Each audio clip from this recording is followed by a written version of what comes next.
on dan saya yakin benda ni saya tak nak pun masyarakat netizen yang buat ulasan, yang mahkamah yang akan buat ulasan tentang apa yang telah berlaku pada hari ini. Sekian, terima kasih. Okey, Datuk, baru-baru ni kita terkejut apabila mendengar dakwaan seorang gadis, Wani Syomel, yang kata diperguna oleh Datuk sendiri apabila segala janji, rumah, kereta semua dia tak dapat.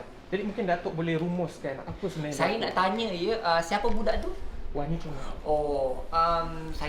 Saya ni banyak ambil duta-duta Era Fazira, Wana Hasmita, kita ada macam-macam duta lagi.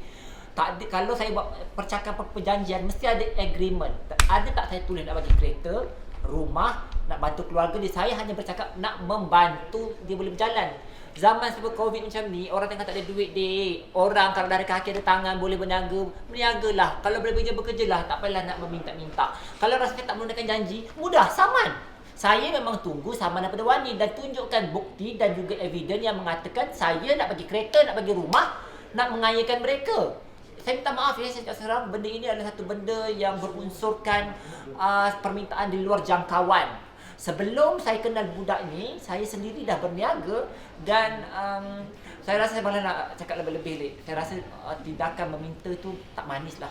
Ya, kalau betul saya nak bagi, tunjukkan bukti. Tunjukkan surat daripada lawyer yang anda terima, yang anda dah sign. Jangan pula kata, saya tak perasan, saya kat hospital.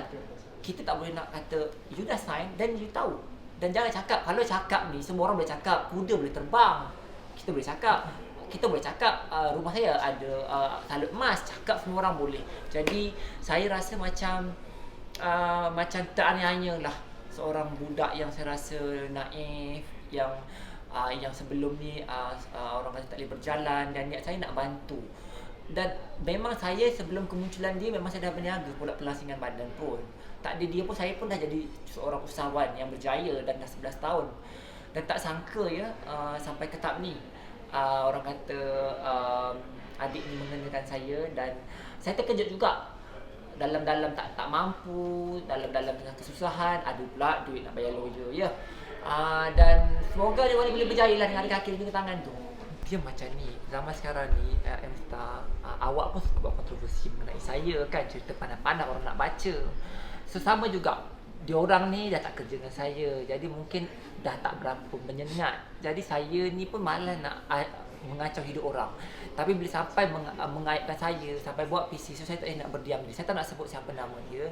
Biar lawyer yang akan buat keputusan dan hakim akan menentukan siapa yang betul, siapa yang salah. Dan saya rasa kalau kita sebut nama dia, itulah dia mahukan. Jadi lebih baik saya senyap. Saya memang bersedia 200%. Dan saya yakin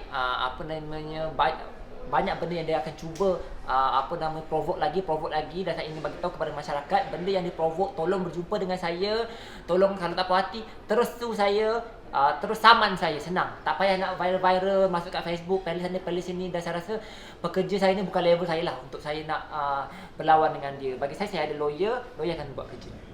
Dan serik tak untuk mengambil orang biasa sebagai cakap duta kepada produk Datuk? Sebenarnya macam ni, bila kita membantu seseorang itu, kita memang akan, saya sebagai seorang businessman, takkanlah orang kata kita buat benda ni adalah tujuan niat kita baik nak bantu. Tetapi dalam masa yang sama kita juga berniaga.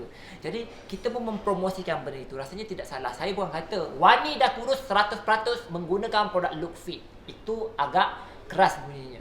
Dan saya rasa produk saya pun ada kelulusan daripada Kementerian Kesihatan Malaysia dan mendapat iktirafan halal. So tak ada masalah kalau saya nak buat promosi pun. Cuma klaim dia tu melampau. Nak kereta, nak rumah, menjanjikan bulanan bintang, cakap dia tak dapat duit 3,000, rumah dia buruk. Dan sebelum ketiadaan saya pun, bukan saya bagi rumah dia buruk, bukan sebab dia jadi susah sebab saya buat. Dah sebelum tu pun sama, dan dia ada adik-beradik yang dah bekerja, dan dia pun ada tangan dan juga ada kaki untuk dia bekerja untuk cari rezeki. Dan saya rasa rakyat Malaysia pun tengah dalam keadaan sukar. Jadi kita berniaga lah. Orang pilot pun jadi sekarang buat Grab car. So tak ada masalah. Tetapi dalam cerita ini nampaknya macam dia nak mengenakan saya balik untuk mendapatkan kebahagiaan dan juga kemewahan. Sedangkan apakah kerja yang mereka lakukan? Siap dia kata, oh kita profesional lah kan. Profesional? Siapa anda sebenarnya saya kenali? Adakah anda seorang bintang filem? adakah anda seorang Miss Malaysia kalau nak berjumpa, saya nak jumpa wartawan? Saya rasa wartawan pun takkan nak datang kalau anda tak ada kena-mengena dengan Ali Shukri. Setuju tak, Msta? Setuju. Jadi anda berfikir-fikirlah. Cakap tu lihat dulu, jangan main cakap je. Kau nak berjumpa, jumpa sekarang. Saya buat live ya semalam 2 hari lepas, datang. PC ni dijemput. You pun tengok IG story saya. Datang ramai-ramai sebab kita tidak takut. Dan untuk saya reveal apa agreement dalam tu tidak boleh. Sebab itulah kami punya point untuk kami ke mahkamah nanti. Okey, Datuk, sikit mengenai dakwaan dia yang kata dia dioperate dekat perut tu kan, Okey. potong usus. Okey. Mungkin Datuk boleh jelaskan lebih detail sebab seolah-olah nampak macam dia tak tahu benda tu. Okey, macam ni lah. Saya nak tanya dengan awak. Awak kalau kena operation, saya kena tangan ke awak kena tangan? Kita yang kena. Doktor bagi tahu tak apa side effect dia semua?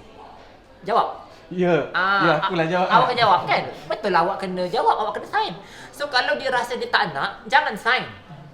Kalau dia rasa benda itu sakit dan sebagainya, jangan sign. Kalau dia kata, saya nak file kesihatan saya, dia ada IC, dia yang tantangan, dia boleh minta. Saya sendiri tak ada simpanan benda tu. Dan bagi saya itu bukan masalah yang besar. Bagi saya benda tu adalah masalah yang common sense. You kena operate, you tak ready, you sakit, you dah tanda tangan benda itu. Dan bagi saya untuk jawapan awak tu is very simple. You dah sign dan you dah relakan diri you dioperate oleh doktor dan kita buat pun dekat hospital kerajaan. UN. Hospital mana? HKM. HKM. Dan saya rasa benda ni macam hanya sekadar provoke. Dan kalau katakan saya ni menipu, of course lah kita pun berbayar, bukan percuma. Kita pun tak nak highlight nama doktor yang kita buat. Cuma kita pun bagi tahu awal-awal, kalau saya ambil orang yang sebesar macam tu, kalau dia meninggal dunia, tak akan disalahkan produk saya. Jadi kita buat medical check up. Kita buat orang ni ada penyakit tu sekian-sekian. Dan bila you operate, bukan satu doktor abuse lain. Doktor ni lain. So saya rasa you kena bertanggungjawab dengan apa yang berlaku. Bukannya kita masuk dadah kat dia. Lagipun Datuk memang maklumkan dekat Facebook sebelum ni kan. Kalau saya tak maklumkan sekalipun, tak ada masalah. Sebab you dah sign. Dan saya pun dah maklumkan dah benda ni. Dan saya membuat tindakan untuk memaklumkan adalah atas dasar saya tak nak anything happen berlaku kepada Wani. Diorang kata produk saya bersalah. Perkataan dia macam ni lah. Dulu saya tak percaya dengan pepatah yang orang selalu sampaikan. Tapi saya dah terkena kat batang hidung saya sendiri. Untuk berjumpa, saya tak ada masalah. Saya boleh berjumpa. Tetapi untuk saya undur daripada perkara ini, saya rasa tidak kot. Sebab saya rasa cukup dah apa yang dah terjadi. Sebab sebelum PC itu berlaku, saya dah bagi tahu Tuan Kamal, saya nak berbaik dengan semua orang. Saya nak berjumpa apa yang tak puas hati. Dan saya nak tahu juga apa yang saya janjikan, apa yang saya kotakan. Dan saya ketawa sebenarnya.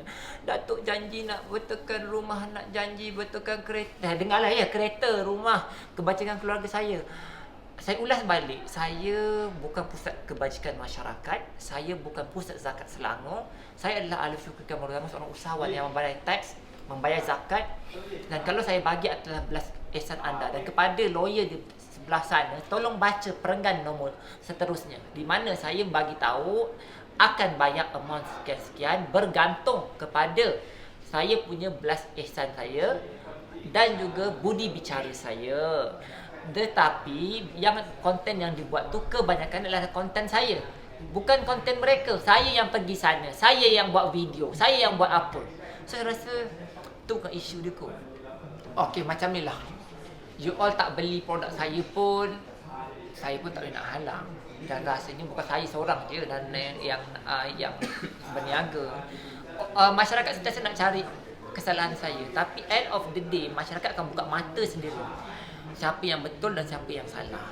Dan saya ingin memohon kemaafan kepada semua. Ini bukan gimmick, tetapi ini adalah betul-betul terjadi. Ini bukan gimmick yang bagus, ini adalah gimmick yang murahan yang menjatuhkan saya dan reputation saya yang saya dah rugi berjuta ringgit. Ingat ya, saya akan bertindakan bukan untuk seorang, tetapi lebih daripada 7 orang yang terlibat dalam perkara ini dan saya tahu siapa yang terlibat. 7 orang Ya. Ramai macam kes. Ya. Okey. Okey, sama juga. Okey, sikit kata-kata akhir untuk mungkin semua pihak yang mungkin menghentam, yang menyalahkan Datuk Seri Alex Shukri sendiri. Okeylah, saya tak kisah pun sebab kadang-kadang M-Star pun kesalahan saya. Bagi saya benda ni is lumrah orang perniagaan. Saya doakan anda yang mengutuk saya, yang menghentam saya, anda dimurahkan rezeki. Anda musim-musim Covid ni kan janganlah cari kesalahan orang. Kalau tak puas hati berjumpa dengan saya, janganlah kita report dengan orang-orang yang tak bertauliah yang nak mengambil publicity saja. Reportlah dengan balai polis, JKM, KKM, benda-benda yang sepatutnya. Itu je. Saya tak nak pun nanti kalau saya lebih-lebih orang kata saya gimmick. So inilah yang cuba saya sampaikan.